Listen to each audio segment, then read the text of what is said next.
prions de vous tenir debout afin d'accueillir Madame la directrice de la famille, ainsi que la présidente du jury et les membres du jury. Merci. Mesdames et messieurs, honorables invités, Madame la directrice, très chère présidente du jury, Madame la coordonnatrice du collectif Defadoy, Mesdames et Messieurs, chers membres du jury, chers participants, bonjour et bienvenue à toutes et à tous. Nous sommes réunis ce matin en ce lieu symbolique de la mairie de Dakar pour une raison qui dépasse de très loin le simple cadre d'une compétition. Nous sommes rassemblés aujourd'hui pour une cause, une urgence, un combat, celui de la dignité, de l'intégrité et du droit fondamental de chaque personne à vivre à l'abri de la violence. En mai 2019, une vague d'horreur a ébranlé notre société avec une série de viols suivis de meurtres. De cette douleur et de cette colère est né un élan, un sursaut collectif, le collectif Dafadoy. Depuis, il se bat sans relâche pour éradiquer le viol, mobiliser les consciences et exiger l'application effective de la loi criminalisant le viol et la pédophilie. Aujourd'hui, le collectif Dafadoy franchit une étape cruciale en tournant son regard vers l'avenir, vers celles et ceux qui construiront le droit de demain, les étudiants en droit, car le changement passe aussi par la maîtrise de la parole, par la force de l'argument, par la conviction qui fait bouger les lignes. C'est l'esprit de ce premier concours de plaidoirie sur la thématique du viol et son objectif, bien plus que couronner un talent oratoire. Il s'agit de renforcer l'engagement de notre jeunesse, d'imprégner les esprits des réalités juridiques et humaines du viol, de développer une argumentation aiguisée pour mieux défendre demain les droits des victimes et des survivantes. Devant vous, 6 candidats courageux et talentueux ont accepté de se prêter à cet exercice exigeant. Ils vont pendant quelques minutes incarner une cause, porter une voix, leur arme, leur plaidoirie, leur but, et nous convaincre, nous émouvoir, nous appeler à l'action. Ils seront évalués par un jury de renom que je salue respectueusement pour sa présence et son engagement à nos côtés. Le programme de cette matinée va se décliner donc et rythmé par l'éloquence engagée de nos candidats, mais aussi par la puissance artistique du slam avec Maggie Mami et la prestation musicale de notre sœur Sister Elby, parce que l'art aussi est un vecteur essentiel de sensibilisation. Avant de donner la parole à nos autorités pour les mots de bienvenue et d'ouverture, permettez-moi, au nom du collectif Dafadoy, de vous remercier chaleureusement pour votre présence, pour votre écoute et également votre attention pour ensemble accompagner le premier acte de ce combat commun qui a suivi également d'autres actes. Je vous invite maintenant à écouter pour comprendre et pour nous indigner, pour également nous engager. Je suis Nina Pendafay, je suis journaliste, je suis activiste, je suis féministe et j'ai l'honneur et le plaisir d'être la master of ceremony de cette rencontre qui pour nous est très importante. J'aimerais, sous vos ovations, que nous puissions encourager et féliciter tous les membres du jury, le collectif Dafadoy et toutes les personnes ici présentes, ainsi que nos candidats et candidates. Merci infiniment. Merci. Je vais à présent donner la parole pour son allocution à Madame la coordonnatrice du collectif Dafadoy, Madame Marina Kabou, sous vos ovations, et l'inviter à venir me rejoindre pour son mot de bienvenue. Marina, merci. Voilà, merci beaucoup Nina. Madame la représentante du ministre de la Famille, de l'Action sociale et des Solidarités, chers membres du jury, chers représentants des associations sœurs, distingués invités, championnes et champions d'Afrique en vos rangs, grades, qualités et titres respectifs, permettez-moi, au nom du collectif Dafadoy et à mon nom propre, de vous souhaiter la bienvenue à cette cérémonie marquant la première édition du concours de plaidoirie organisé par le collectif Dafadoy.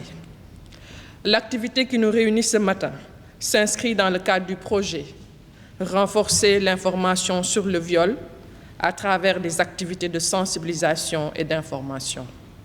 L'objectif visé est de renforcer l'engagement des jeunes et particulièrement celui des étudiants dans la lutte contre le viol par l'analyse juridique, la réflexion critique et la prise de parole argumentée. Cette activité est d'autant plus importante pour nous Dafadoy qu'elle permet de renforcer l'intérêt de la jeune génération pour la lutte contre le viol. Mesdames et messieurs, les violences sexuelles constituent une véritable problématique de société. Elles s'invitent à toutes les sphères sociales et constituent une violation flagrante des droits des femmes et des enfants. Les conséquences sont désastreuses pour les survivantes, les familles et la communauté dans sa globalité, en plus des questions tenaces de santé publique qu'elles soulèvent. L'insuffisance de politiques publiques de soutien et les réactions stigmatisantes constituent également un grand obstacle à la dénonciation, un silence qui renforce la culture du viol dans la société. Mesdames et messieurs, malgré l'adoption de la loi criminalisant le viol et la pédophilie, une loi obtenue de haute lutte, les violences sexuelles persistent. Nous devons donc nous mobiliser et agir de manière énergique pour éradiquer ces violences. Les jeunes représentent plus de la moitié de la population. Ils sont les leaders de demain et des alliés essentiels dans la sensibilisation. Il est important qu'ils s'engagent dans ce combat noble qui nous interpelle tous. Les jeunes doivent être formés sur les enjeux liés aux violences faites aux femmes et aux enfants et leur impact sur la santé sexuelle et reproductive. L'éducation aux droits humains constitue une composante essentielle pour permettre aux jeunes de comprendre, de respecter et de défendre les droits des femmes et des enfants. Je souhaite une bonne chance à nos vaillants candidats et que le meilleur gagne. Que la fête soit belle. Je vous remercie de votre aimable attention. Merci beaucoup. Remerciements, Madame la coordonnatrice. Merci infiniment pour ces mots. Merci de rappeler également ce silence dont vous avez parlé, qui fait froid dans le dos. Et merci de dire que c'est une célébration, puisqu'aujourd'hui, nous allons écouter, entendre, mais également ressentir et nous engager après avoir suivi nos différentes candidates et nos différents candidats. J'aimerais à présent, si vous me le permettez, recevoir et inviter Madame la représentante de la ministre de la Famille, de l'Action sociale et des Solidarités, Dr Rokhaya Diakhaté, directrice de la Famille, à nous rejoindre pour son mot. Merci de l'applaudir et de l'accueillir, s'il vous plaît. Merci. Docteur, merci. Vous pouvez rester là-bas pour votre allocution. Je vous remercie.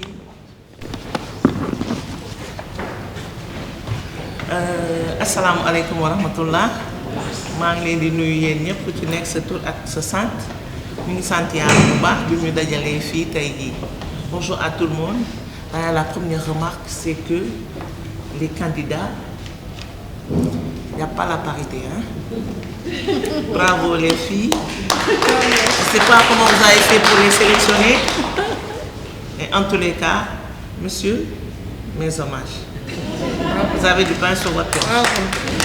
En tous les cas, c'est un plaisir de me retrouver ici avec vous, chères sœurs, parce que je pense que le collectif, hein, il y a des hommes également, j'imagine, il y a des femmes, parce que c'est un combat pour la promotion et la protection des droits des femmes. Et la plupart du temps, les auteurs, la plupart du temps, je dis, c'est les hommes. Ils méritent d'être conscientisés, d'être sensibilisés, parce que une femme, une fille, c'est pas fait pour être violentée. Voilà. Donc c'est un plaisir, je l'ai dit tout de suite.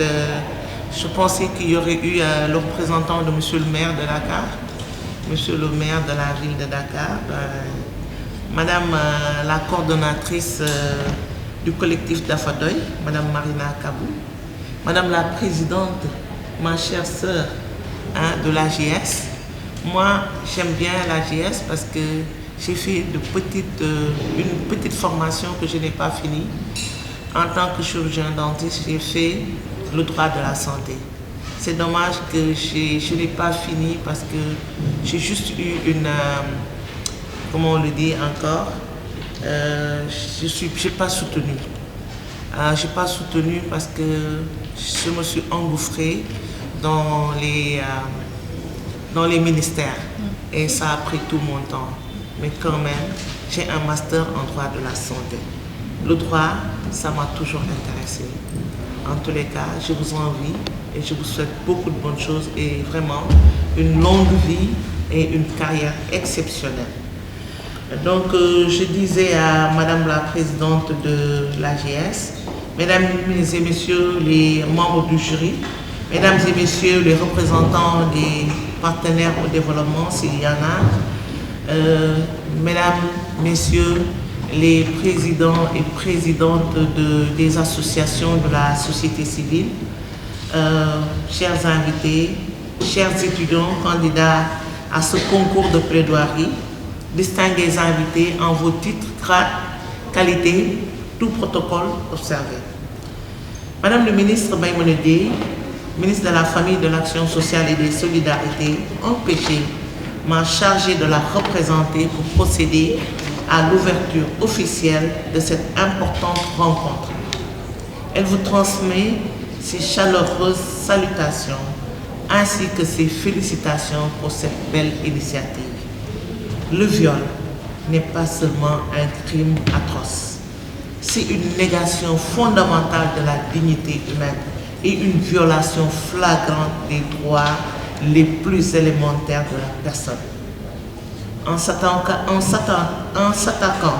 à l'intégrité physique et psychologique des individus, particulièrement des femmes et des enfants, il bafoue le droit à la liberté, à la sécurité et le droit de ne pas être soumis à des traitements dégradants.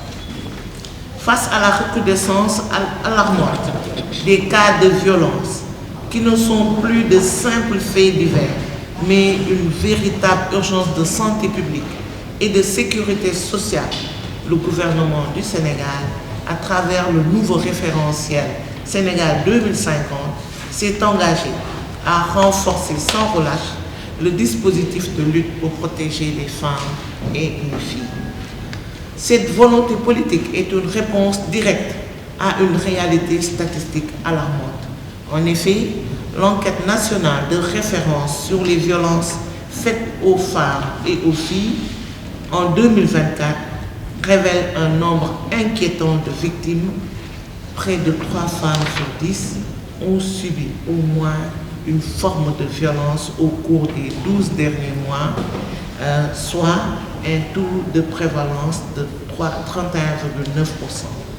Ces chiffres nous rappellent l'urgence d'une riposte collective pour briser le cycle de la violence et garantir l'application effective de la loi criminalisant le viol et la pédophilie dans toute sa rigueur.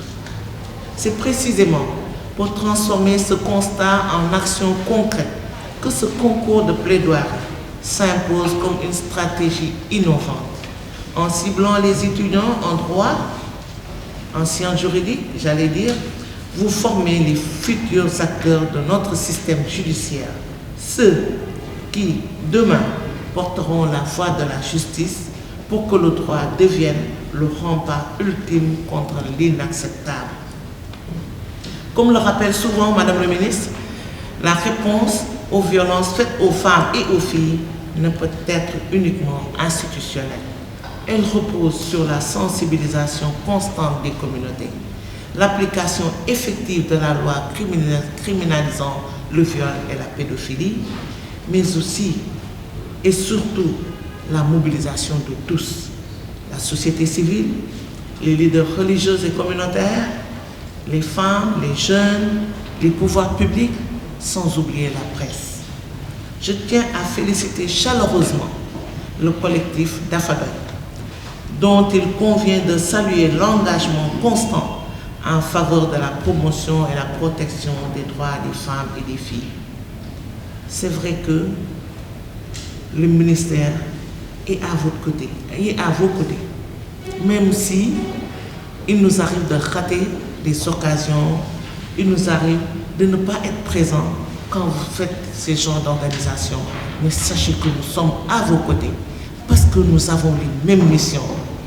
Ça nous tient particulièrement à cœur de régler ces situations-là, cette thématique-là, de faire en sorte qu'il n'y ait plus de viol au Sénégal.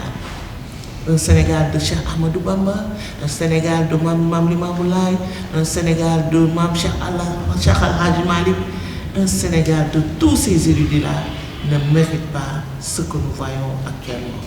Qu'Allah subhanahu wa ta'ala nous guide et nous éclaire et nous facilite. Amen.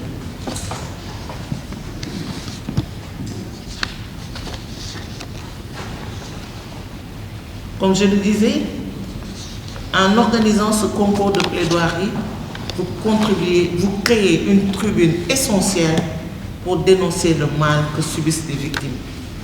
Aux candidats ici présents, votre voix est une arme essentielle pour promouvoir la tolérance zéro face au viol. Par la force de vos arguments, vous devenez le porte-étendard d'une conscience collective nouvelle.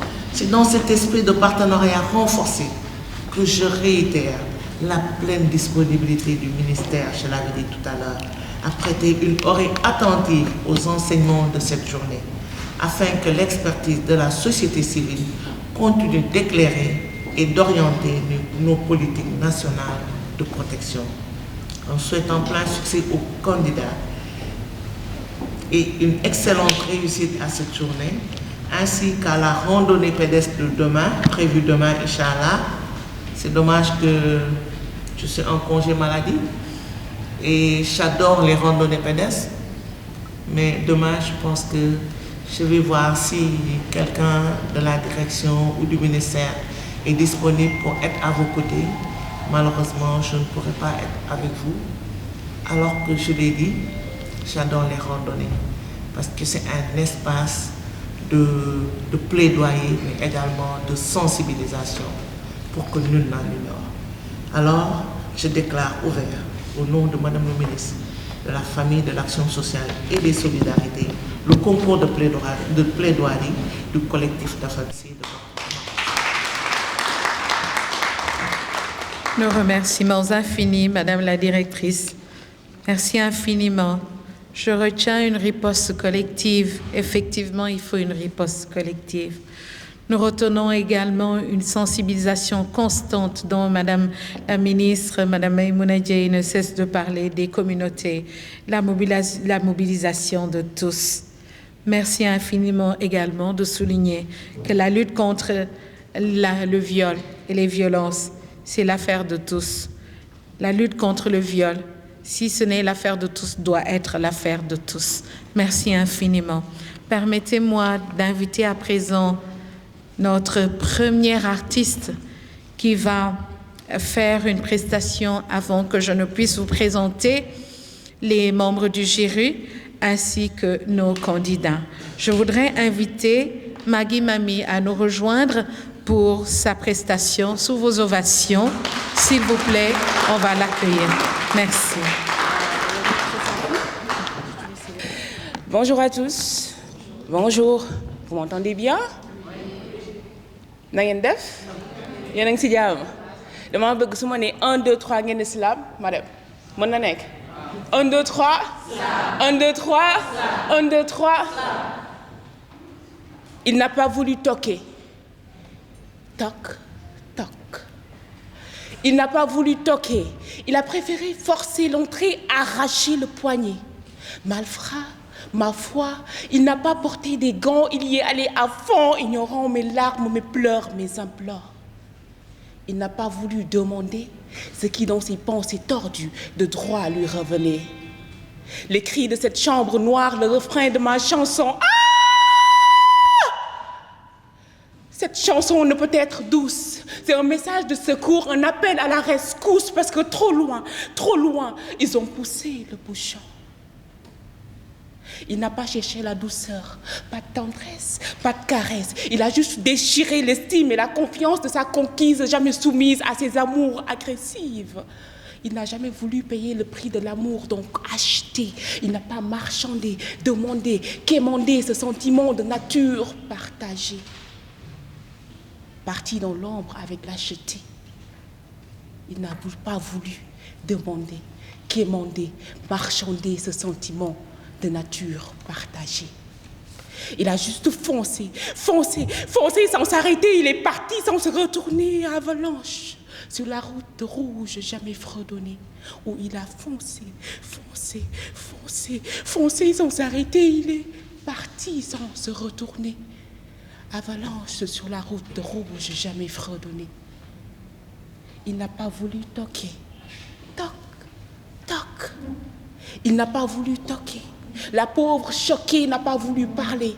Ses cris à jamais l'ont paralysé. Ses cauchemars transpirent le parfum de l'abus. Il n'avait pas bu, non. Pas d'excuses tordues. Ses cris, ses peurs, ses larmes, tout ce qu'elle a ressenti, englouti, et quand elle porte enfin sa voix, la jungle des avirances en vain plus corse, des pincées d'insultes, des soupçons de doute. Puis la grande question, qu'avait-elle porté? L'a-t-elle provoqué? Qu'avait-elle porté? L'a-t-elle provoqué? Elle se tait, elle se hait, elle laisse la plaie ouverte comme une baie. Elle se tait, mais elle se hait, et elle laisse cette plaie ouverte comme une baie. Il aurait pu toquer. Il aurait pu demander, quémander, marchander ce sentiment de nature partagée. Il aurait pu recevoir ce qu'il a voulu donner. Il aurait pu, il aurait dû, mais les cris de cette chambre noire restent à jamais le refrain de ma chanson. Slam.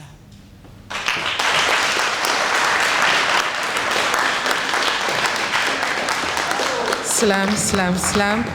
Maggie Mami, bravo, merci infiniment. Merci pour ces mots. Comme quoi, au-delà de...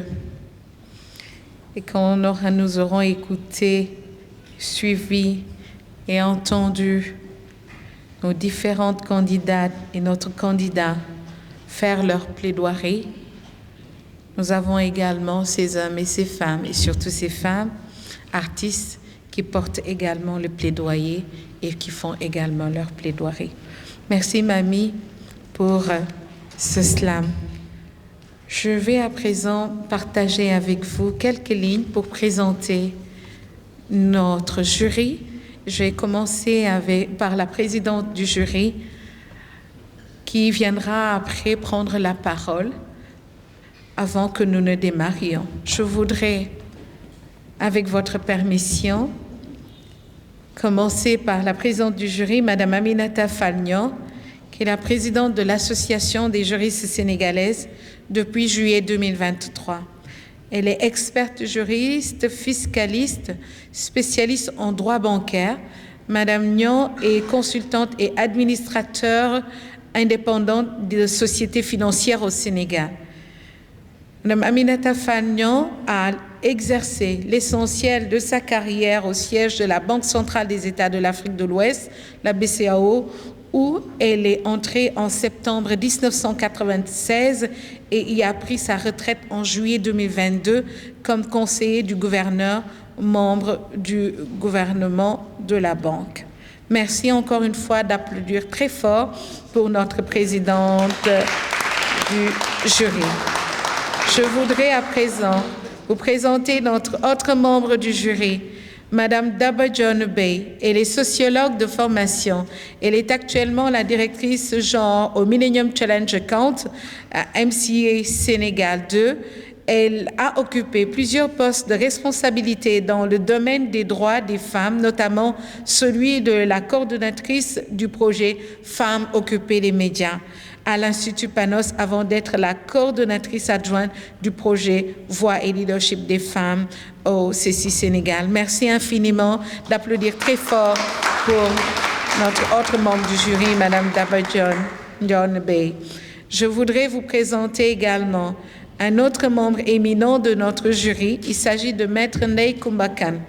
Elle est jeune avocate au barreau de Dakar, reconnue pour son engagement au service des droits humains, notamment ceux des femmes et des enfants.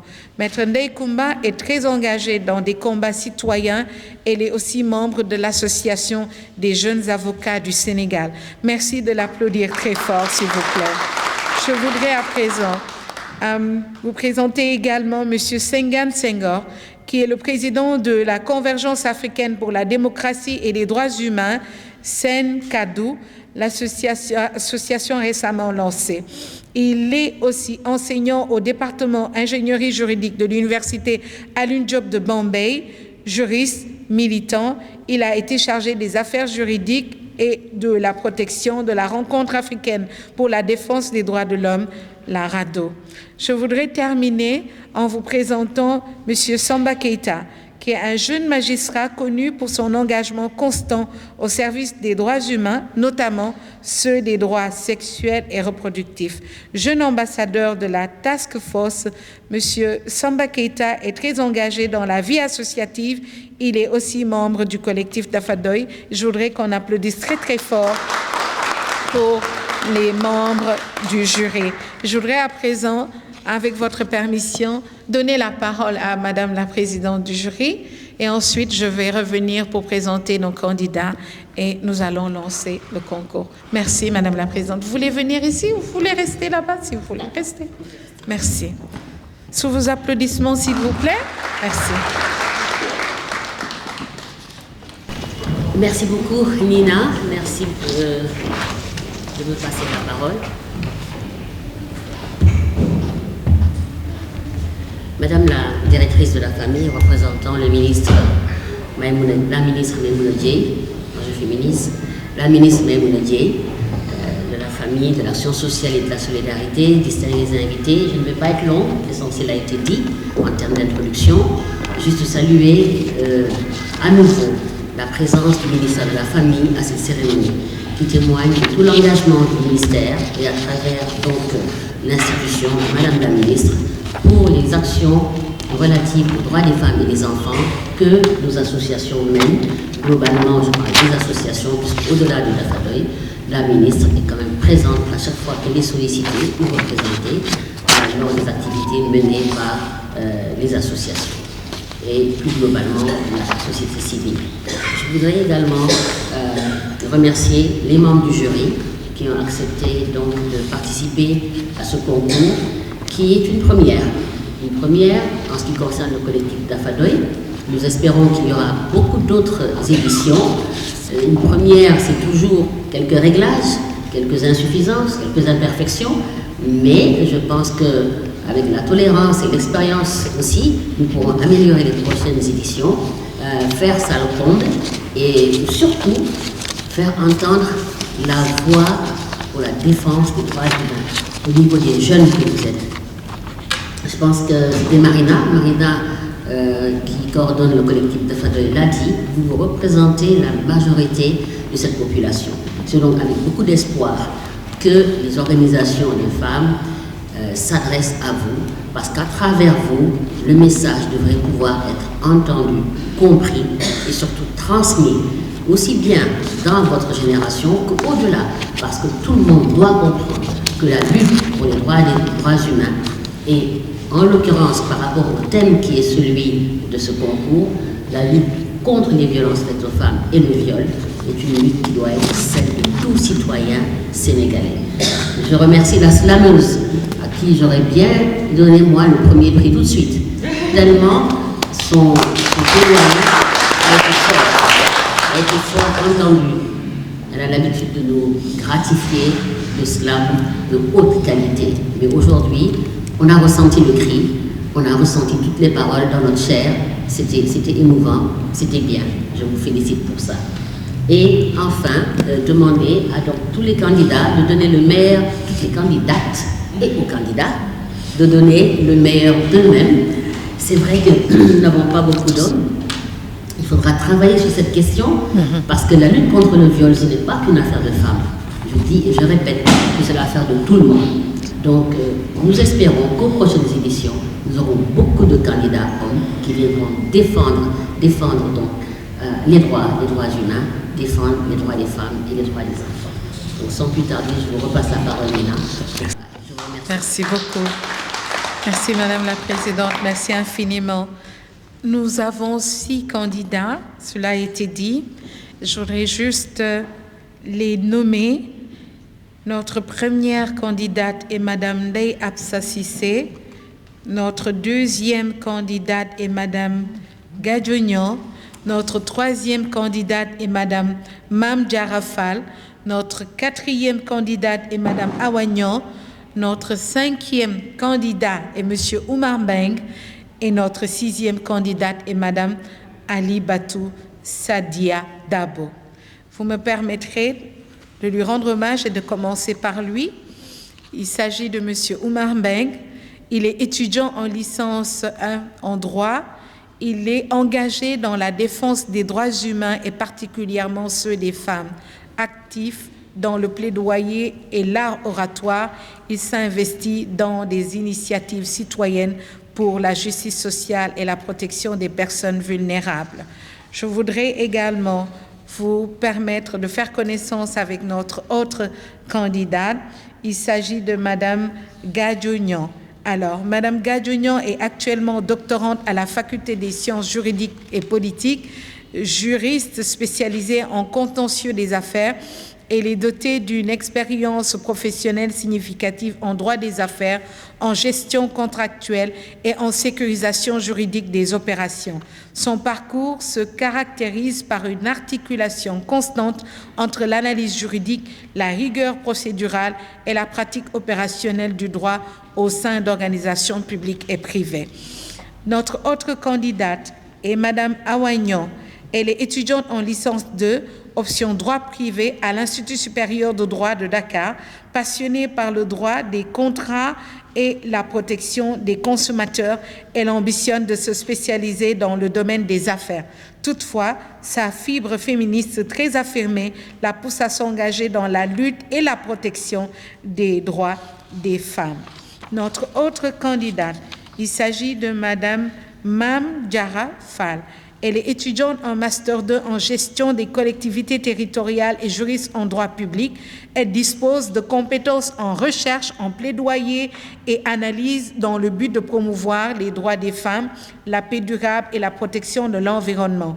Ayant une expérience dans la présentation des travaux académiques, dans la publication d'articles et la conduite des projets militants, elle a aussi acquis une formation en leadership politique.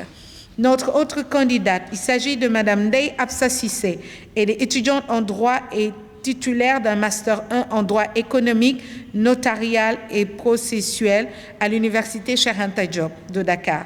Très engagée dans la promotion des droits humains, Madame Cissé a également des aptitudes et connaissances en droit des affaires, en droit pénal, entre autres.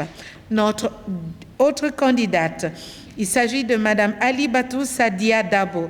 Elle est étudiante en 2e année en droit des affaires à l'Institut supérieur de management, à l'ISM. Elle est engagée dans des activités associatives en y associant des compétences juridiques, d'où sa passion pour la défense des droits humains. Dans le cadre de ses activités professionnelles, elle a contribué à la réalisation des objectifs de son entreprise. Voilà, mesdames et messieurs, je pense qu'il nous reste une candidate. Il s'agit de Madame Mame Diarra Fall. Elle est étudiante en Master 2 en gestion des collectivités territoriales et juriste en droit public. Elle dispose de compétences en recherche, en plaidoyer et analyse dans le but de promouvoir les droits des femmes, la paix durable et la protection de l'environnement. Et elle a une expérience dans la présentation de travaux académiques, dans la publication également d'articles et la conduite des projets militants. Elle a aussi acquis une formation en leadership politique. Merci infiniment d'applaudir très fort nos candidates et notre candidat. Et je vais appeler tout de suite notre première candidate. Il s'agit de Madame Ndeye Absa Cissé. Madame Gadiognan se prépare. Merci de les applaudir, de les encourager. Madame la Présidente, oui. Madame la Présidente voudrait dire un mot avant. Je voudrais juste Merci. rappeler quelques règles avant que nous puissions commencer le concours. À nouveau, réitérer nos félicitations à l'ensemble des candidates et aux candidats. Et le courage de se présenter, parce qu'il faut avoir le courage pour se présenter à un concours, qui plus est un concours de plaidoirie qui n'est jamais simple. Nous savons que vous ferez preuve de toutes les qualités nécessaires pour pouvoir participer de manière effective, agréable et efficace à ce concours. Alors pour cela, rappelez que vous avez eu les termes de référence, que le thème c'est le viol de manière générale. Et donc il n'y a pas de cas précis, nous vous attendons juste sur la question du viol. Je rappelle également que chaque candidate et chaque candidat a 15 minutes pour sa plaidoirie, c'est le maximum. Nous allons avoir une timekeeper qui, de temps en temps, va vous montrer le nombre sur un papier, comme ça, écrit, le nombre de minutes qui vous reste. Ne soyez donc pas déstabilisés, c'est juste pour vous inciter à gérer le temps, à gérer mieux le temps et à savoir conclure, puisque c'est important de rester dans le temps imparti. Je rappelle également que il ne faudra pas lire votre texte. On vous attend là-dessus et je demanderai au public de bien vouloir, ainsi qu'aux candidats d'ailleurs, d'éteindre les portables ou de les mettre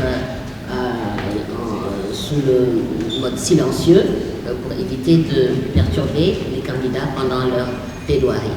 Donc le candidat ne sera pas interrompu pendant tout le temps de parole qui lui est imparti et à l'issue de son passage, le candidat suivant sera appelé et à la fin de la série de candidats qui doivent passer, le jury va se retirer pour délibérer et à l'issue de cette délibération, nous reviendrons en salle pour proclamer les résultats et prononcer le discours de clôture.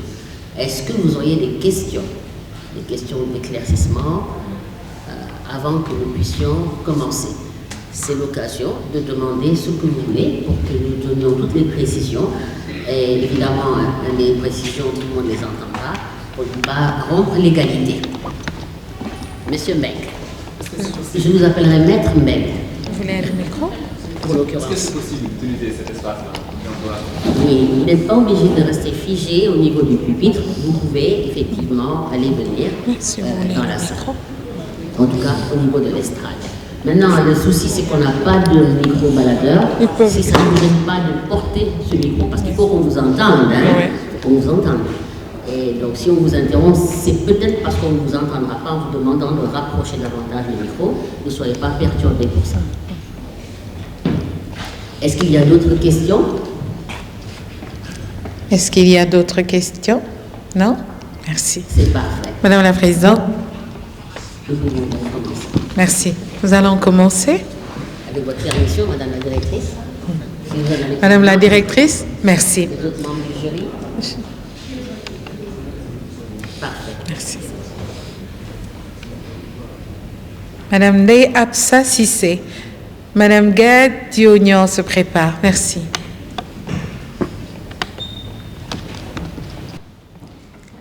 Mesdames et messieurs, honorables membres du jury, avant de juger, il faut comprendre.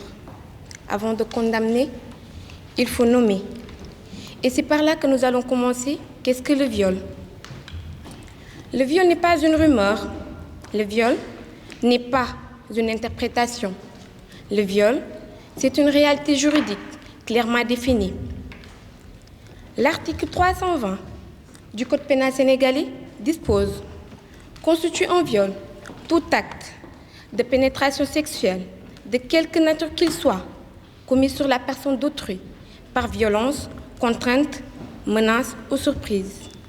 Tout acte, toute pénétration, de quelque nature qu'il soit, il peut s'agir d'un rapport sexuel imposé par un homme à une femme, par une femme à un homme, ou encore d'un acte contre nature. La loi ne distingue pas, car la souffrance, elle ne distingue pas. Le viol est une infraction intentionnelle qui repose sur deux éléments, un élément matériel et un élément moral.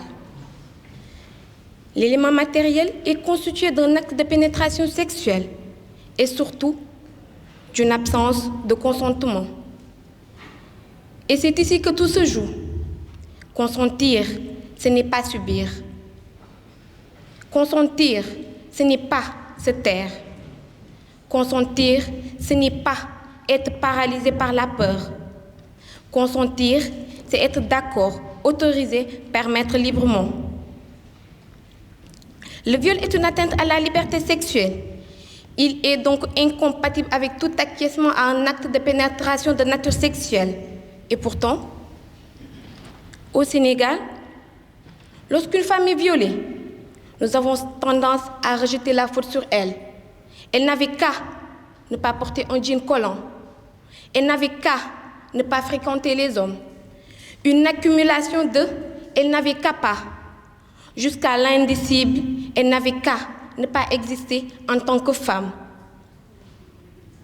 Or, rien, absolument rien, ne peut justifier un acte aussi odieux. À l'élément matériel s'ajoute l'élément intentionnel. C'est l'intention coupable. C'est la volonté d'avoir une relation sexuelle, sachant que la victime n'est pas consentante. La preuve de cette intention découle des moyens employés et des circonstances matérielles. Il ne faut pas assimiler la passivité de la victime à un acquiescement. L'absence de réaction peut résulter de la peur, de la surprise, d'une menace, au point d'inhiber la victime, de l'empêcher de crier ou de se défendre. Dès lors que la victime n'a pas donné son accord formel et manifeste, l'intention du viol est caractérisée. Le viol est un acte de déshumanisation d'autrui. Il nie l'existence de l'autre, sa volonté ou sa capacité de disposer.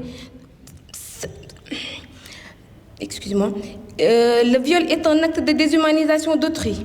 Il nie l'existence de l'autre, sa capacité à disposer de son libre arbitre et à consentir librement. La victime devient un objet de plaisir dans un rapport dénué de sentiments, de respect et d'humanité. C'est précisément pour cette raison que le législateur qualifie le viol de crime, puni d'une réclusion criminelle de 10 à 20 ans, avec des circonstances aggravantes lorsque l'acte entraîne une mutilation ou une infirmité permanente, ou lorsqu'il est commis par séquestration ou par plusieurs personnes, ou lorsqu'il vise un enfant de moins de 13 ans. Et lorsque le viol a entraîné la mort ou est précédé, suivi ou accompagné de tortures ou d'actes de barbarie, la peine est la plus lourde, la réclusion criminelle à perpétuité. Mais mesdames et messieurs, face à une telle réalité, seule la répression ne suffit pas. Il faut prévenir, informer et responsabiliser. Il est impératif de renforcer l'information sur le viol, d'en faire une véritable pédagogie sociale. Informer pour que chacun sache ce qu'est le viol. Informer pour que les victimes sachent qu'elles ont des droits. Informer pour que les agresseurs sachent qu'il n'y aura ni silence ni tolérance. Il faut aussi rompre avec la logique du secret systématique. La publicité des débats doit être la règle, le huis clos, l'exception.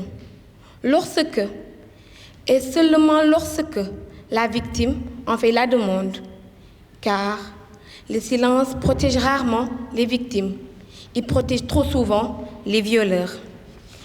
Il est également impératif de porter à la connaissance du public la vérité judiciaire. Dire qu'un homme condamné pour viol est un violeur, non pas par vengeance, mais par justice, par dissuasion, par responsabilité collective. Il faut enfin cesser de dire que les violeurs sont des fous, des obsédés sexuels ou des psychopathes. Cette idée est dangereuse car elle déresponsabilise. Le viol n'est pas une pathologie.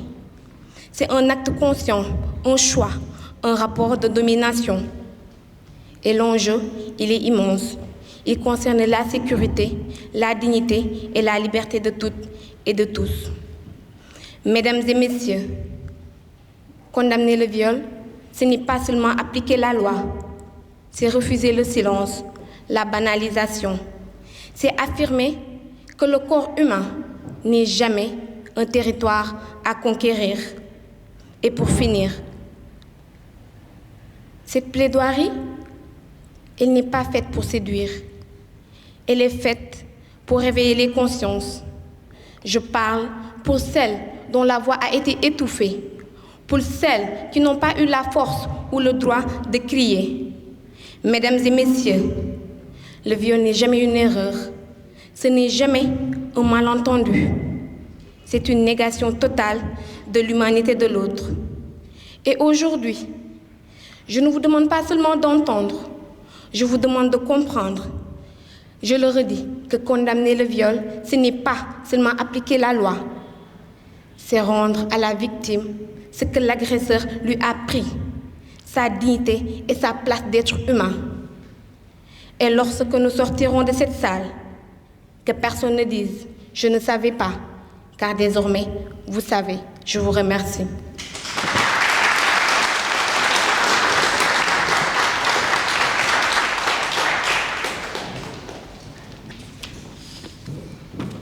Nous remercions, Maître.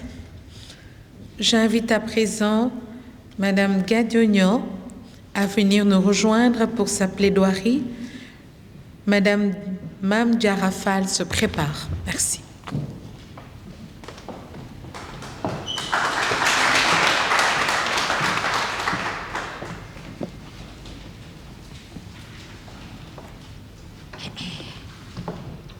Madame la Présidente, Mesdames et Messieurs les juges,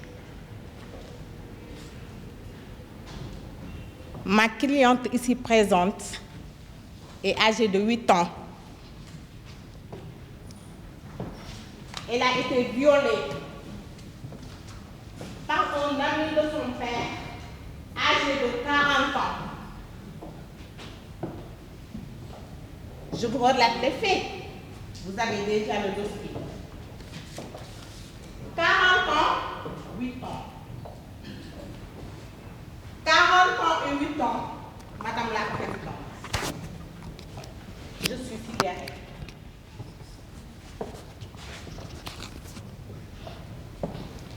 Un criminel qui a installé un climat de confiance entre lui et ma cliente. C'est normal, elle la connaît depuis sa naissance. Il l'a fait croire que ce qu'il faisait était un jeu, un secret à cacher entre eux. À qui veut gagner? Quelle ironie! Les parents de ma cliente, votre honneur, sont dans le désarroi. Comment un membre de la famille à part entière qui a été vu par ma cliente comme une figure paternelle stable de référence a pu la violer? Et après l'acte, ma cliente a innocemment raconté à sa mère, je cite, « Je suis fatiguée par le jeu de tonton Moussa ce matin. » Instinctivement, sa mère l'a posé des questions, l'a amadouée. Et c'est là qu'elle a eu connaissance des faits. Notons d'emblée que ce viol a été notifié par le gynécologue sous la présence de l'officier de police judiciaire, Madame la Présidente. C'est un crime. Oui, c'est un crime. Un abus de confiance, un détournement de mineurs qu'on doit corriger. Et la loi du 10 janvier 2020 a bien insisté sur ce fait. Vous en avez connaissance. Je cite l'article 320 du Code pénal. tout acte de pénétration sexuelle de quelque nature qu'il soit commis sur la personne d'autrui, par violence, contrainte, menace ou surprise, est un viol. Autrement dit, on ne peut pas imposer sa force sur une personne sans son consentement. Et vous savez ce que ce criminel a dit, monsieur le juge? Que ma cliente a consenti parce qu'elle n'a pas été agressée. Comment un mineur de 8 ans peut distinguer le bien et le mal sur une personne qu'elle considère comme un membre de la famille? Je suis sidérée. C'est choquant. C'est choquant, votre honneur. Le législateur sénégalais, depuis 2019, a insisté sur ce point. Pourquoi insinuer le mot consentement? Pourquoi? Parce qu'il y a l'historique. Si vous voulez, je vous le rappelle. Ces drames désastreux de 2019 avec la mort de Binta Kamara à Louga, à Tambacounda, violée, assassinée chez elle, une fille pleine de vie. Et la mort de Yama Koumbayad à Thiès, vous en parlez? Votre honneur? Assassinée et violée parmi tant d'autres. Parmi tant d'autres. Et c'est comme si la société faisait un cri de cœur. On se réveille tous, on pleure et on passe à autre chose. Que ces criminels, votre honneur, soient traqués et mis derrière les barreaux. Dafa doy. Que ces criminels se cachent derrière le mur de la folie pour avoir le statut de malade mental. Madame la Présidente, dafa doy. Que nos victimes restent contraintes par les liens familiaux. Dafa doy que des associations s'activent, sensibilisent, mobilisent la population pour qu'il n'y ait pas de changement majeur. Madame la Présidente, je vous demande de lire le droit et de condamner ce criminel à la peine maximale. Je vous remercie.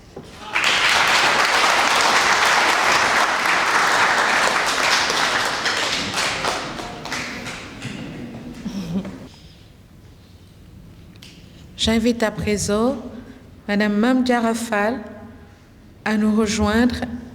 Madame Awagnon se prépare. Merci.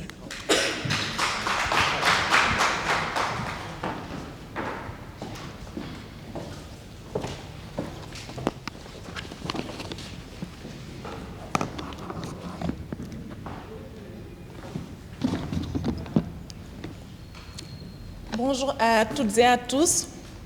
C'est Maître Fall. C'est avec un grand honneur que je me tiens aujourd'hui ici. Ceci, à mon avis, n'est pas une plaidoirie, c'est une tribune, un moment de lâcher ce qu'on porte sur nos cœurs. J'aimerais commencer par un philosophe, Aristote, qui nous dit que l'espoir, c'est le rêve de tout homme éveillé. En effet, l'espoir est le moteur de tout changement, la force qui carbure toute lutte. C'est la force qui permet à Sisyphe, du haut de sa falaise, de trouver la force de rejeter chaque jour sa peine.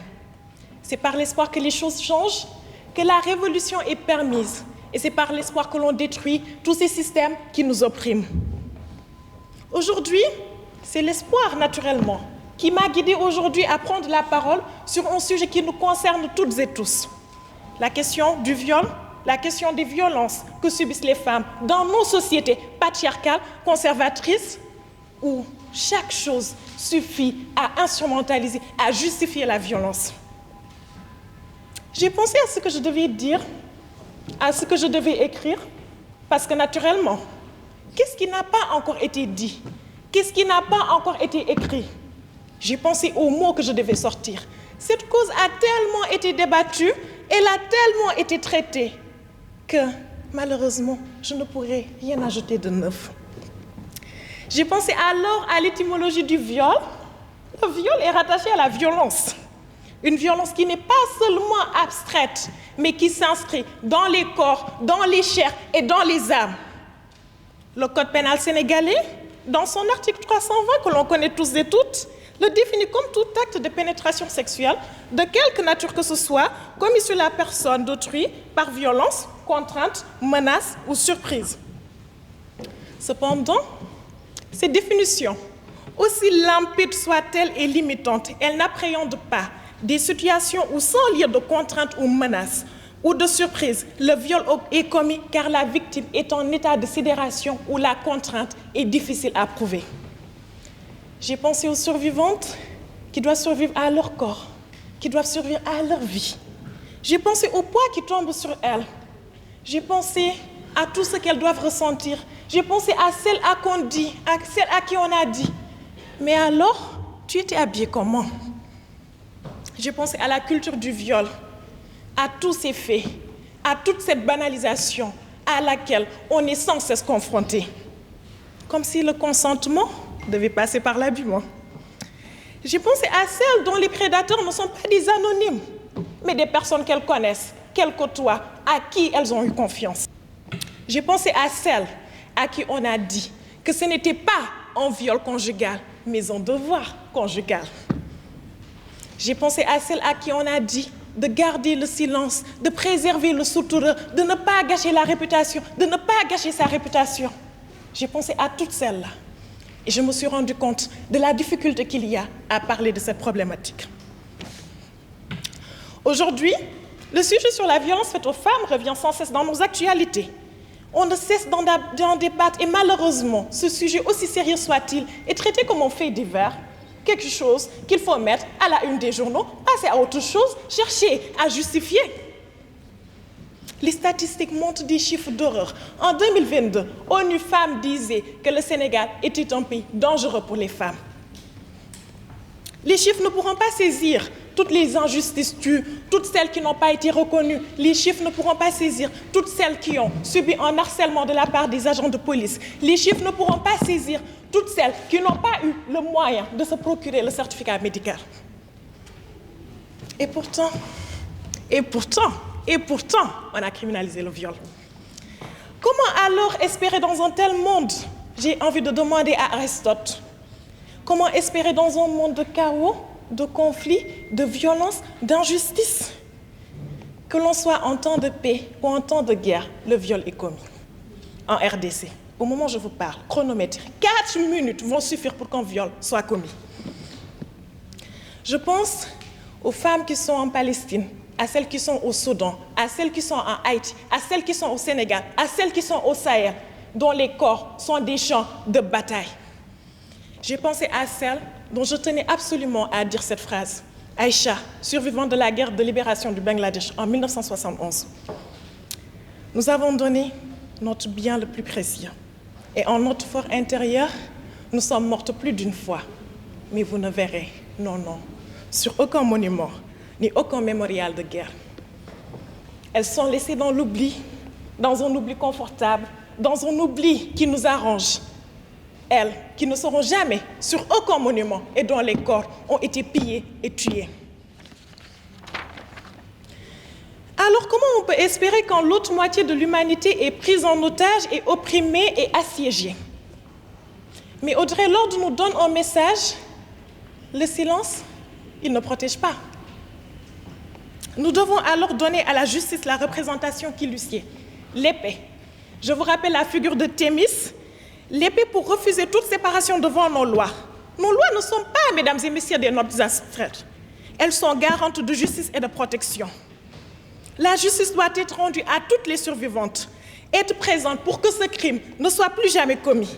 Les survivants doivent recevoir l'aide nécessaire. On doit faire en sorte que la justice ne soit pas seulement punitive.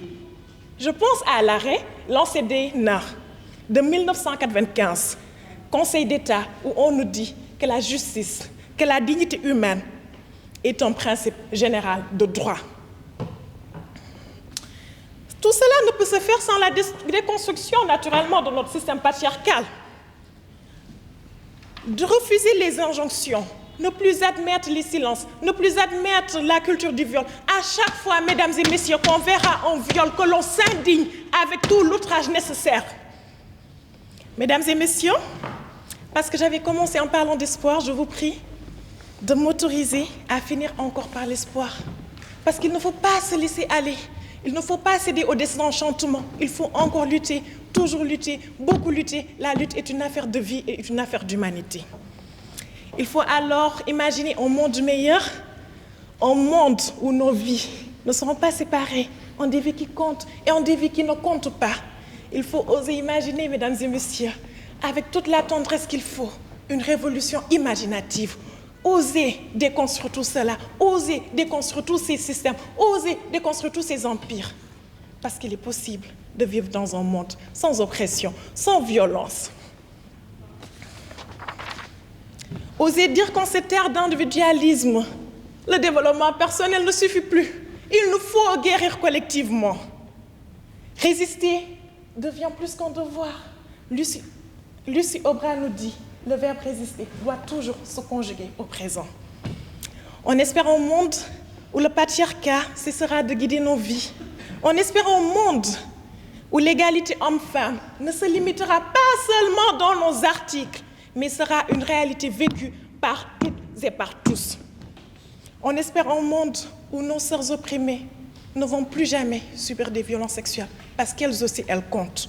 On espère un monde où la justice sera présente pour toutes et pour tous. On se rappelle Thémis. Parce qu'il est possible de rêver d'un monde meilleur. Et parce qu'il faut opposer une résistance active, une résistance effective à toute oppression, d'où qu'elle soit. Seule une multitude de résistances, une multitude d'actions pourrait changer la face de ce monde. Et enfin, ce que Léonora Miano nous disait, on ne se fait pas violer. On est violé. On ne fait rien, c'est l'autre qui le fait. Le viol, c'est toujours l'autre, c'est jamais nous. Je vous remercie.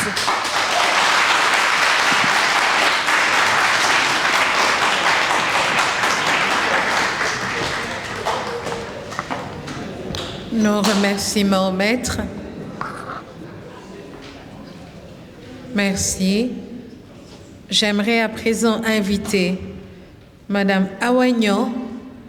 Monsieur Oumar Mbeng se prépare. Merci.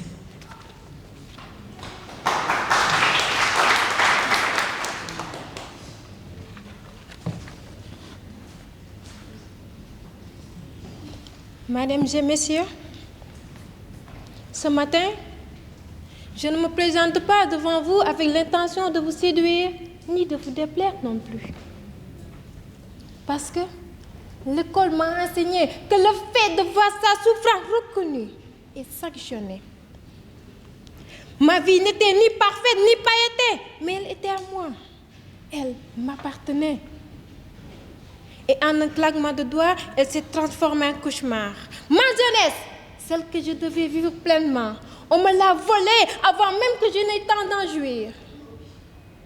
Des regards d'affection sont devenus insistants, puis séducteurs. Des paroles rassurantes ont laissé place à des gestes déplacés. Une protection mensongère, un refus ignoré, un silence terrifiant. Je suis devenue une proie sous mon propre toit. L'arrivée de mes premières menstruations m'a donné l'illusion d'entrer dans le monde des femmes. Je me sentais forte, prête. Je me voyais déjà dans l'âme de Ramatoulaye dans une si longue lettre de Mariam Ba. Une femme digne, patiente, debout, malgré les épreuves. Ou comme Aïssatou qui a su partir le jour où elle s'est sentie de trop. Je rêvais grand, comme Fatou Diom nous l'enseigne. Mon identité, c'est à moi de la façonner et de l'imposer. Ma voix se voulait douce, comme celle d'une mère berçant son enfant, mais ferme et tranchante, comme une épée. Hélas, je suis réduite à néant, du jour au lendemain, en une fraction de seconde, non en 10 minutes, des heures interminables. Je suis devenue l'exécutoire de la sale besogne de mon oncle. Ah oui, mon oncle préféré. Mon oncle maternel, celui en qui j'avais confiance, m'a violée. Que dois-je penser de cet animal? Comment devrais-je le qualifier? Que devrais-je penser de cette tadas qui dit Ndiaye Moyaï? Ce fut le remue-ménage ces heures, car l'abri qui m'a suivi n'était plus un refuge. Les murmures se sont répandus, les réunions se sont multipliées et la sentence est tombée lourde, brutale. Le linge sale se lave en famille. Foutoum birnek. L'affaire fut adjugée et classée. Ni de moi, lac d'ordre. Je n'avais plus le droit d'en parler, même d'y penser à haute voix. Était devenu un crime. Et pourtant, la loi numéro 2020-05 du 10 janvier criminalise le viol et la pédophilie. Mais mon cas, un cas de plus, n'a fait aucun bruit.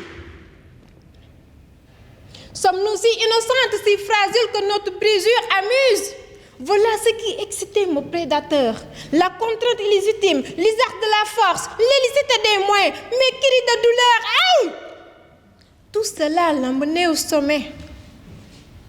En tout, l'article 320 du Code pénal définit mon malheur comme tout acte de pénétration sexuelle, de quelque nature qu'il soit, commis sur la personne d'autrui, par violence, contrainte, menace ou surprise. Sommes-nous dans une zone grise en ce matin du 31 janvier? Non. Ramener la culotte d'une fille dans sa poche, est-ce illégal? Une culotte? Mais ce n'est pas seulement une culotte dans une poche, c'est la dignité d'une femme qu'on piétine, c'est la société entière qu'on déshonore. Est-ce cela que nous voulons tolérer dans une société qui se dit fondée sur la justice et la dignité? Ma vie est devenue un cage, je suis enragée, détruite, brisée. Je sens que je vais commettre l'irréparable. Alors, mes pensées divaguent vers Hadi Myriam, ici d'un viol commis par un frère sur sa propre sœur, dans chambre 7 de Fatidien. Cette petite, que n'a-t-elle pas enduré? Et au final, voulant une justice, le code pénal est devenu son ennemi. Aurait-je la même chance que Myriam? La prison, la force de survivre derrière les barreaux? Je n'en suis pas sûre. L'odeur des nausées matinales me prend à la gorge. Je m'arrête. Je regarde le calendrier. Un retard. Un retard. Encore un retard. Ce retard, ce n'est pas un simple calendrier. C'est le rappel brutal du prôle, du viol qui s'impose jusque dans mon corps.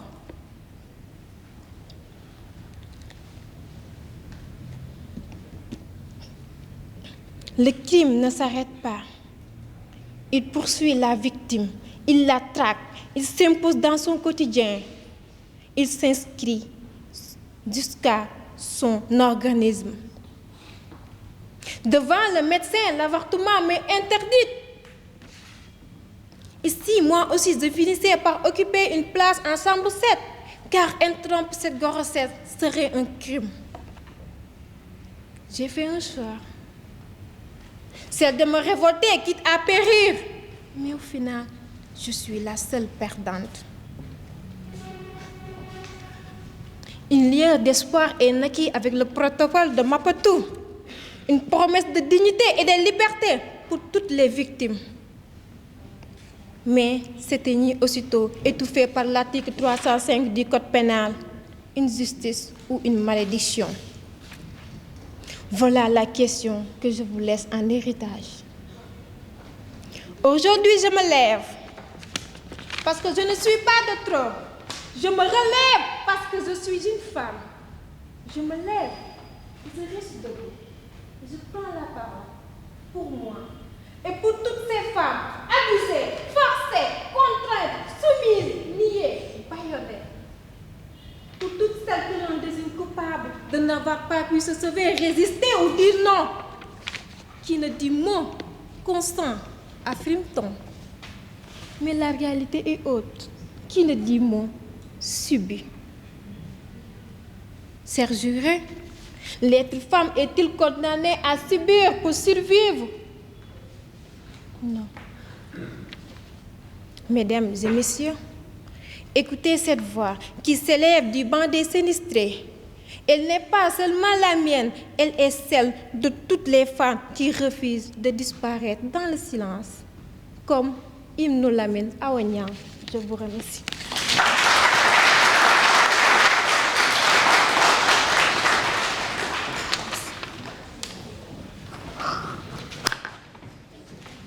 Je vous remercie, Maître.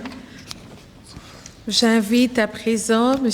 Oumar Meng à me rejoindre. Madame Ali Batou Sadia Dabo se prépare. Merci.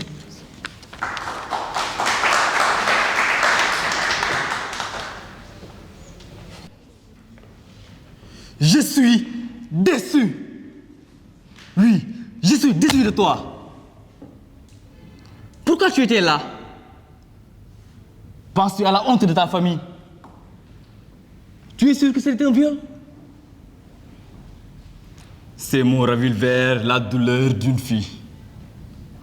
Pourtant, submergée par l'émotion, comme les 18,9 millions d'habitants sénégalais, la victoire de la CAN faisait bombarder son cœur de bonheur. Amina décida de sortir pour vivre la fête dans une belle ambiance. Sur l'ambiance compacte, elle poussa un cri. Bien sûr que l'on se dira que c'était un cri de joie, emporté par l'euphorie. Bien sûr que non. C'était un sanglot de désespoir. Amina s'est fait violer par un homme. Si vous la voyez, son cœur était devenu meurtri, ses mains tremblaient, son corps devenu fragile. Mais qu'en est-il des dires de l'opinion publique? Les dires de l'opinion publique étaient de dire: c'est une menteuse, un viol ne peut se dérouler au sein de 4 murs. Mais ce qu'il oublie ces gens-là, est que la loi ne tient pas en compte le lieu. Le code pénal le définit en son article 320.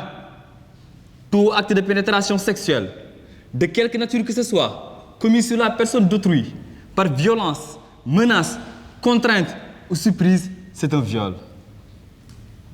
En termes simples, toute pénétration imposée à une personne par violence, contrainte, menace ou surprise, quel que soit l'objet ou l'organe utilisé, c'est un viol. Mais j'entends bien ceux qui considèrent que ce débat ne mérite pas d'être posé. Et que de toute façon, la loi 2020-05 du 10 janvier 2020 a déjà criminalisé le viol. Mesdames et messieurs les jurés, permettez-moi de répondre à ces chers contradicteurs. Oui, certes vous avez raison, mais n'oubliez pas que depuis son entrée en vigueur, nous avons constaté une hausse cas de viol. 121 cas en 2021. 196 cas en 2024, selon l'Association des juristes sénégalaises. Et pire encore, mesdames et messieurs, selon le docteur Diarietou, ces chiffres sont loin de refléter la réalité. Beaucoup de cas ne sont pas identifiés, ne sont pas dénoncés, étouffés parfois par les familles ou par les autorités. Analysons tour à tour les causes, mesdames et messieurs. Il y a d'abord un contexte socio-culturel qui favorise l'impunité des acteurs et la stigmatisation des victimes. Il y a ensuite un manque de sensibilisation et d'éducation sur le respect des droits des femmes et des filles. Il y a enfin des facteurs économiques environnementaux qui rendent plus vulnérables les femmes. Des normes culturelles qui minimisent parfois la douleur des victimes. Le silence autour de la sexualité, la stigmatisation peuvent contribuer à la perpétuation de ces actes. Mesdames et messieurs les jurés, chers auditoires, il est clair qu'aucune nation, aucune disposition, aucune religion admet ce crime horrible qu'on appelle le viol. le linge sale se lave en famille n'est qu'une justification défaillante pour se soustraire à l'appel des victimes. Ce que l'on appelle viol ne cible pas uniquement le corps. Les violences ne prennent pas toujours une forme visible. Les plaies ne font pas toujours couler du sang. Mesdames et messieurs, quand un lion sent le danger, il n'attend pas que le coup parte pour réagir. Il ne discute pas. Il observe, il anticipe et il frappe. Parce que dans la nature, ceux qui attendent trop longtemps deviennent les proies. Et les sociétés humaines ne sont pas si différentes. Par là, je vous pose cette question. Je vous invite à y méditer. Auraient-elles dû mourir pour que l'on reconnaisse qu'elles ont été violées? Auraient-elles dû mourir pour que l'on reconnaisse qu'elles ont été violées? Mesdames et messieurs, moi, Maître Meng, je refuse. Je refuse que la femme se voie comme un objet de désir. Je refuse que le viol soit utilisé comme un instrument de guerre. Et je rejoins bien évidemment Mahatma Gandhi qui disait: si la non-violence était la loi de l'humanité, l'avenir appartient aux femmes. Mesdames et messieurs, là je vous invite. Par là, je vous fais un appel. Mais je commence mon appel tout d'abord aux autorités. Les solutions sont simples. L'État doit mettre en place une division au sein de chaque commissariat qui vont traiter particulièrement les affaires de viol. Au-delà de ça, une sensibilisation doit être faite au niveau de chaque communauté, au niveau de chaque école. Mais aussi, organiser des rencontres intergénérationnelles pour sensibiliser les jeunes le respect des droits des femmes et des filles. Toute chose a une première fois. Et aujourd'hui, si c'est ma première fois, je vous fais un appel. Si vous voulez vraiment que ce crime horrible cesse, si vous voulez vraiment lutter contre le viol, alors là, vous allez me prouver ça. Vous allez répéter après moi, mesdames et messieurs. Brisons le silence et osons dire ensemble dafa doy. Merci beaucoup.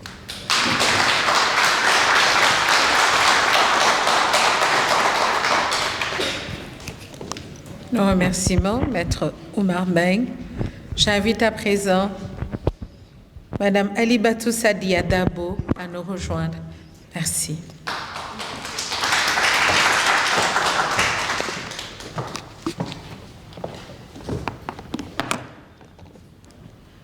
Madame la Présidente, Mesdames, Messieurs les jurés, aujourd'hui, je suis ici devant vous pour porter des voix qui ont longtemps été réduites au silence et pour prouver que le droit n'est pas en décor, mais en rempart. Ils étaient plusieurs. Elle était seule. Seule face à des regards qui se sont ligués. Seule face à des corps qui ont décidé. Seule face à une violence devenue collective. Ce jour-là, je dirais plutôt que ce n'est pas un crime qui a eu lieu, mais une atrocité. Elle avait 17 ans. Je dis bien 17 ans. Elle sortait comme tous les soirs acheter cette bouillie de mil dont elle raffolait tant. Elle était bien habillée, décemment, dignement. À croire que cela devrait être encore précisé pour mériter la justice. Ce soir-là, il n'y a pas eu qu'un crime. Il y a eu une meute. Il y a eu une meute d'hommes. Non, plutôt je dirais une meute d'énergumènes, une meute d'ostrogoths, qui ont confondu la force avec le droit, le nombre à la légitimité et le silence avec le consentement. Ce soir-là, ils ont pris, ils ont imposé, ils ont détruit. Et quand tout fut terminé, Ils sont repartis leur corps intact, leurs mains propres en apparence, laissant derrière eux une adolescente brisée et une société qui détourne trop souvent le regard. Mais heureusement, la loi n'a jamais détourné le regard. Elle regarde en face, juge et condamne.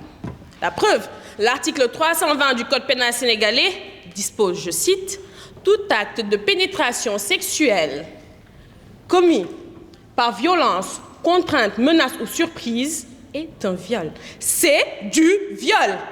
Et sachez que ce crime-là est réprimé d'une peine d'emprisonnement de 5 à 10 ans. Et dans ce cas-là, on parle d'un viol qui a été assumé, partagé, un viol collectif. Là, la circonstance, elle est aggravante. La peine, elle est doublée. Ce n'est pas moi qui le dis, c'est disposition de ce même article. J'ose vous rappeler que eux étaient nombreux. Elle était vulnérable. Et pourtant, Madame la Présidente, après ce crime, il y a un silence qui s'installe.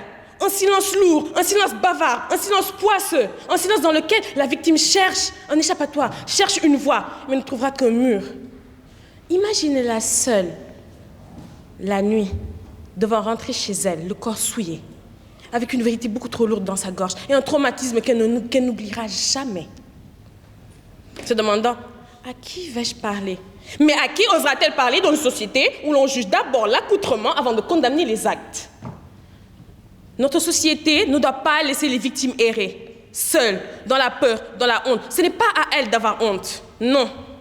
Une victime doit être capable de pouvoir parler sans être vue, sans être jugée, sans être affichée. Elle doit être capable d'être écoutée, guidée jusqu'au jour où elle dira que justice soit faite. Et cette écoute-là ne doit pas être une faveur ni un privilège. Ce doit être une règle, une évidence. Et cette justice-là, vous savez, et cette écoute, vous savez là où ça devrait commencer? Dans ces lieux-là où le silence s'installe beaucoup trop tôt parce que tout est jugé tabou. Dans nos écoles, dans nos universités, dans nos lieux de travail, ces lieux-là où on se donne corps et âme, nuit et jour, mais qui ne protègent pas nos corps. Le viol n'est pas juste une atteinte au corps. C'est une négation de toute l'humanité. C'est l'instant où toutes les consciences s'éteignent en même temps. Et quand il est collectif, c'est la preuve que le mal peut être un projet commun.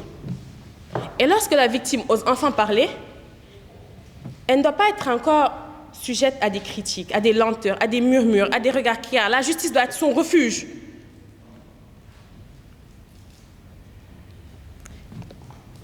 Sachez que la protection ne doit pas être une règle, ne doit pas être une option, ça doit être une règle. Et ça l'est déjà. Mesdames et messieurs, ce crime ne laisse pas simplement une cicatrice. Il laisse un gouffre sans fin, dans la mémoire, dans la conscience, dans la confiance et dans la capacité même à encore avoir foi en l'humanité. Et après ces faits, il y a encore une autre violence qui vient malheureusement. La violence psychologique, avec des questions. Pourquoi était-elle là? Pourquoi était-elle habillée ainsi? Pourquoi était-elle sortie? Mais l'on ne pose jamais de questions à ces criminels. Pourquoi ont-ils fait ça? Pourquoi l'ont-ils violée? Pourquoi ont-ils cru que tout leur était permis?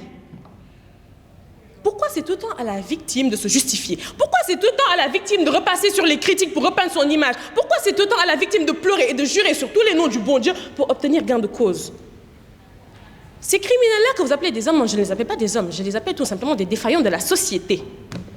Si dans ce pays, il manque de structures pour soigner les vrais désordres de l'esprit, sachez que c'est à la loi de faire son travail et de condamner ces gens-là qui n'arrivent pas à faire la différence entre pulsion et permission.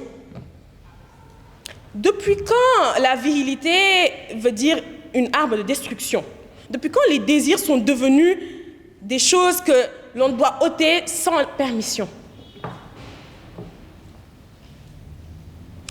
La victime, si elle avait à parler aujourd'hui, elle n'aurait pas besoin de votre pitié, ni votre indulgence. Elle aurait juste besoin de vérité. Car elle dirait aujourd'hui, je n'ai pas consenti, mais j'ai survécu. Et oui, elle a survécu. Madame la Présidente, vous n'avez pas seulement à juger des faits aujourd'hui. Vous devrez mettre une ligne.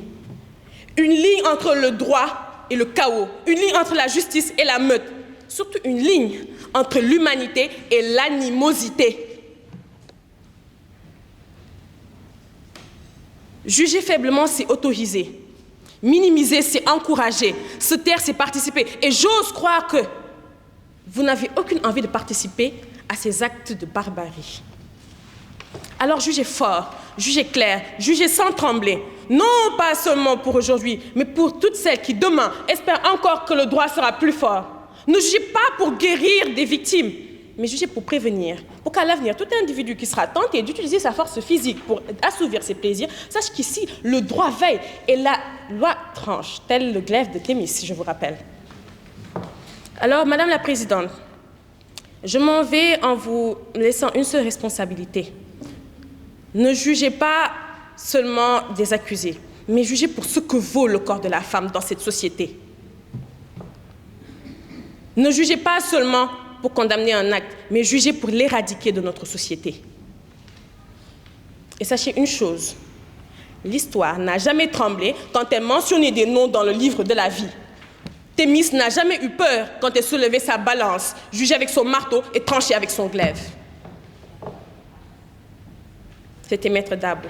Et je vous dis encore une fois, dafa doy, dafa doy, dafa doy. Je vous remercie.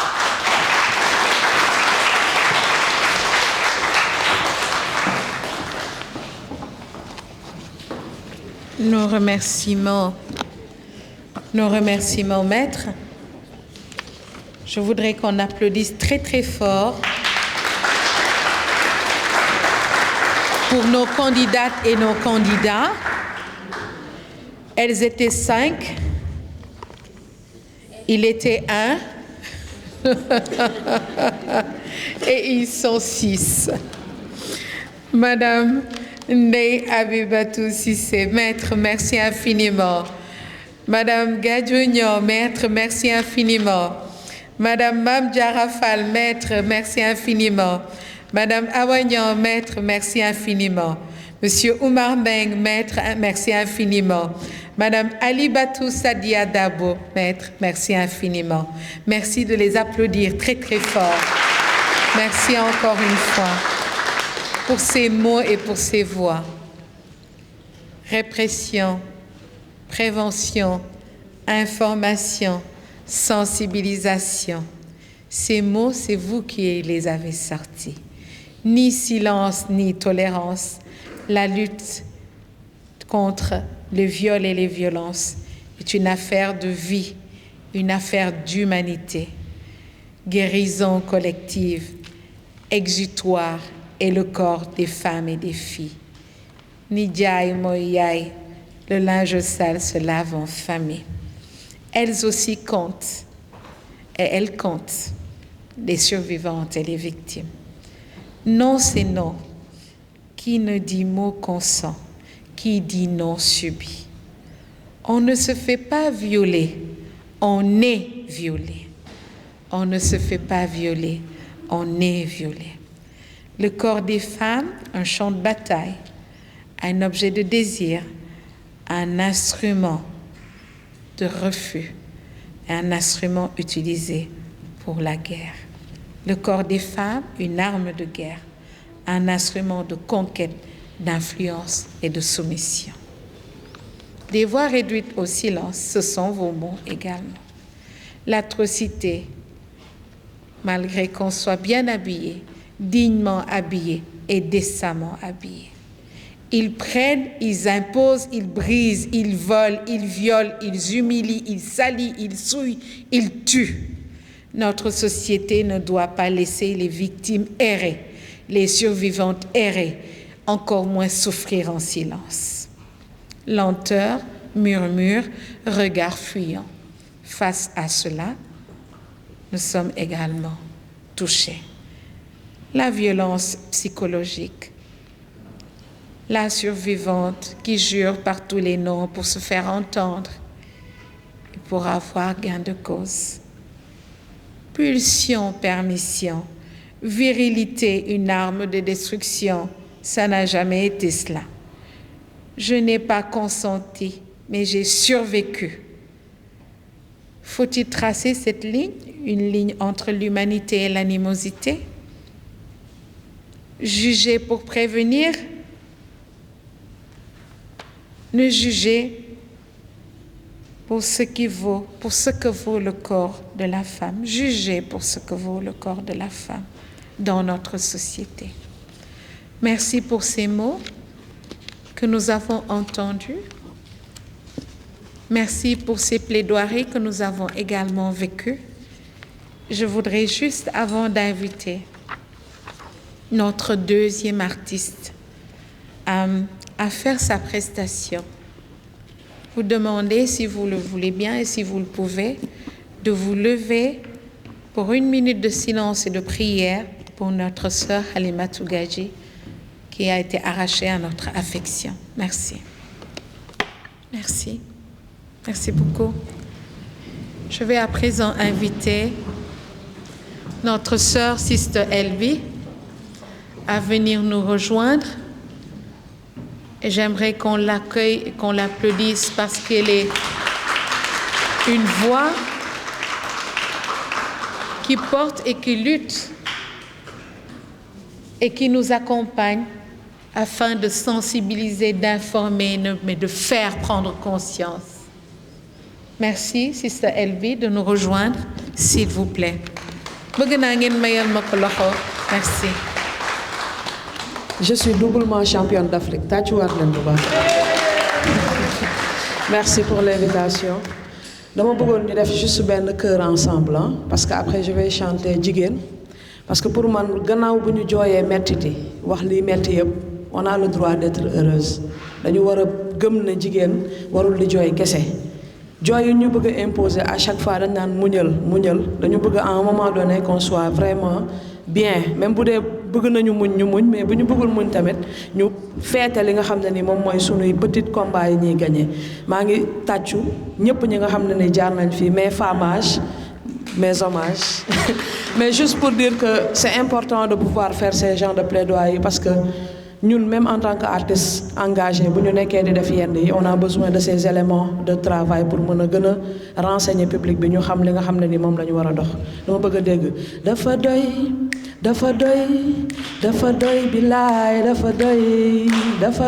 Tout le monde, c'est mot,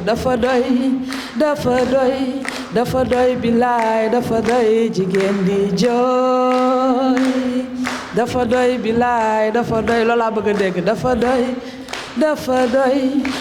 doy bilaay dafa doy jigéen di jooy non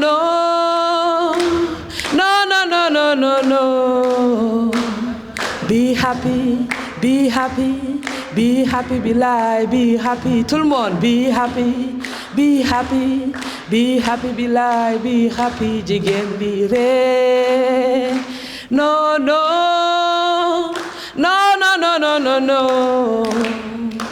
Dis-moi ça. Mais le micro, mais bon, on va se débrouiller avec.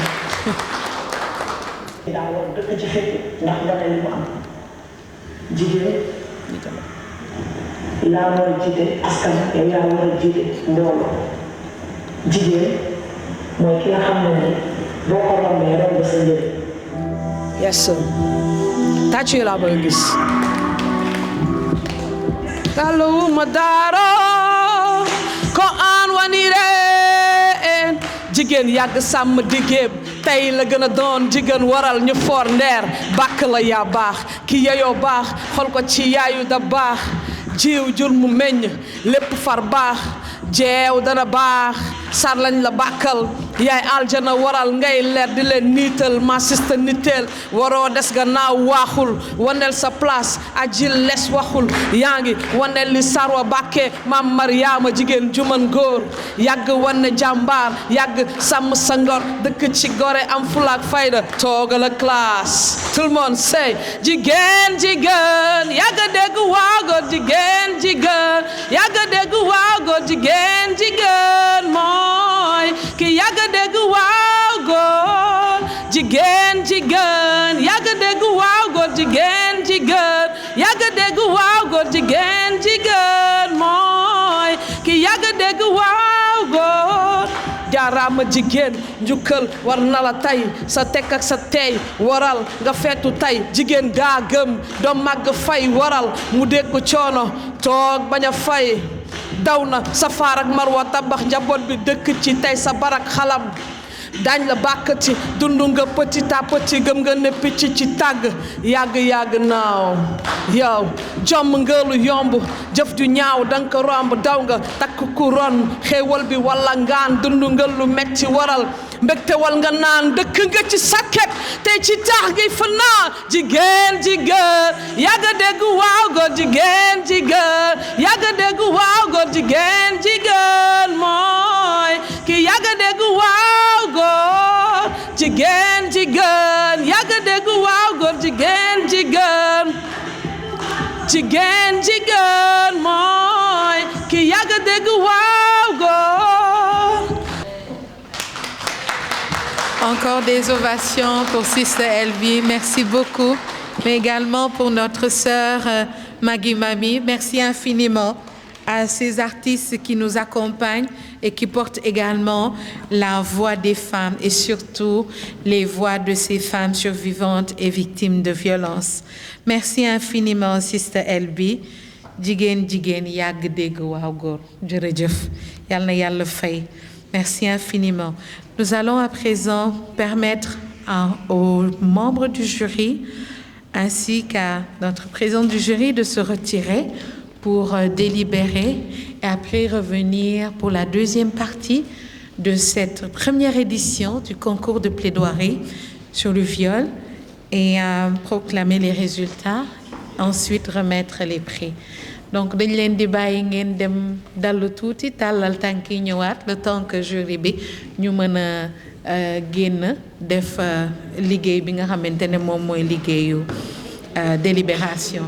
Jërë ngeen jëf. Merci à tout à l'heure. Et son prix lui sera remis par Madame Leyti Fary Ndiaye, socio-anthropologue, cofondatrice du collectif Jama. S'il vous plaît, sous vos ovations, allez-y, allez là au milieu. Voilà. Merci de l'applaudir très fort. Merci à tous les membres du collectif Dafadoy. Et félicitations pour le travail abattu. Merci. Mayal leen ma ko loxo bu baax. Madame Alibatou Sadia Dabo. Merci. Merci infiniment. Bravo. Nous allons procéder à la remise du deuxième prix. Et le deuxième prix sera remis à Monsieur Oumar Beng par Madame la coordonnatrice du collectif Dafadoy, Madame Marina Kabo. Sous vos ovations, s'il vous plaît. Merci. Monsieur Beng. Merci.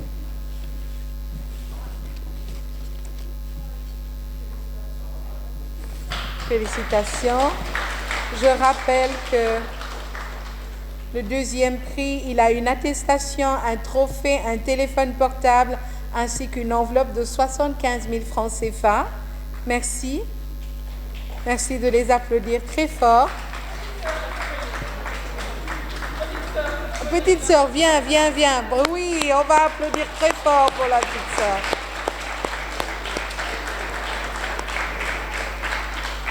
Bravo. Merci. Merci infiniment.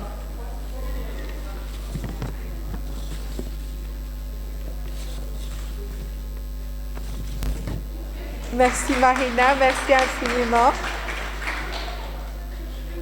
Et nous allons procéder à la remise du premier prix. J'invite Madame la présidente du jury, Madame Aminata Falnian, présidente de l'Association des juristes sénégalaises, à nous rejoindre pour remettre à Dr Mame Diarra Fall son prix. Merci infiniment. Merci de l'applaudir, Mame Diarra.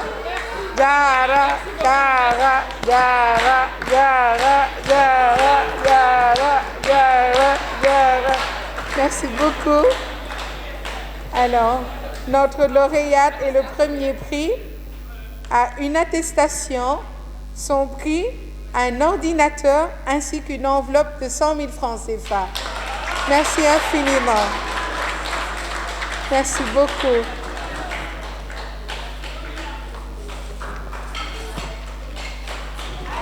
Alors, pour les prix d'encouragement, J'invite Madame Dem, représentant le CLVF, à venir nous rejoindre pour remettre à Madame Leye Absa Cissé son prix d'encouragement, s'il vous plaît. Nos ovations, s'il vous plaît, on va applaudir très fort pour Leye Absa Cissé. Merci Madame Dem, merci Tata, merci doyenne. Merci beaucoup.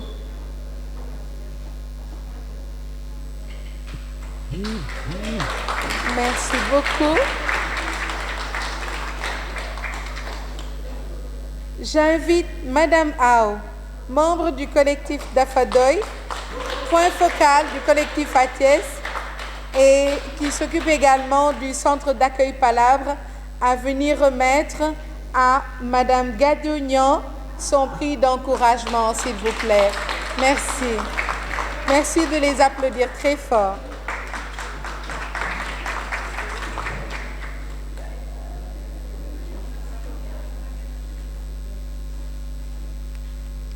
Bravo. Bravo. J'invite Madame Aminata Libembeng, psychologue, activiste féministe, membre du collectif des féministes du Sénégal, à venir nous rejoindre pour donner à Madame Awagnan son prix d'encouragement. Nos félicitations. Merci. Awa, sous vos ovations, s'il vous plaît. Merci infiniment. On va applaudir très fort pour eux.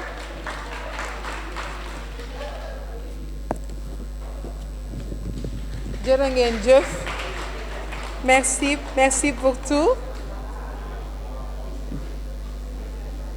Je pense que nous sommes au terme de cette première édition et je tenais à féliciter tous les membres du jury, mais également à nos brillants candidats qui ont été tous pertinents. Madame la présidente du jury l'a dit. Nous arrivons au terme de cette première édition du concours de plaidoirie organisé par le collectif d'Afadoy et le thème tourné autour du viol.